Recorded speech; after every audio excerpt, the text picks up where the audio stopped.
সাবেক প্রধানমন্ত্রী শেখ হাসিনাকে ফেরত চেয়ে বাংলাদেশ সরকারের চিঠি দেওয়ার ঘটনায় আবারও হুমকি দিয়েছে পশ্চিমবঙ্গের বিজেপি নেতা শুভেন্দু অধিকারী। শুধু তাই নয়, বাংলাদেশের সাধারণ নাগরিক ও প্রধান উপদেষ্টা নোবেলজয়ী ডক্টর ইউনূসকে উদ্দেশ্য করে অবমাননাকর বক্তব্য দিয়েছে শুভেন্দু।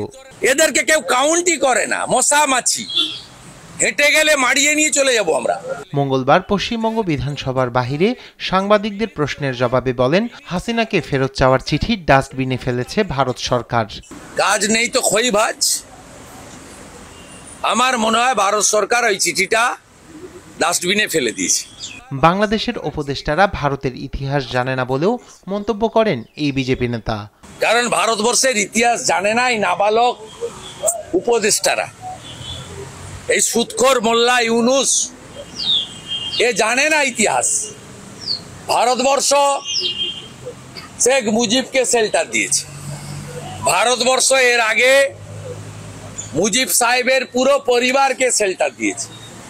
ভারতবর্ষ, এরা তো পাতি, চীনের মতো শক্তিশালী দেশ, তার রক্তচক্ষুকে ভারতবর্ষ ভয় করেনি। গুরুদেব দলাই লামাকে ভারতবর্ষ শেল্টার দিয়েছে।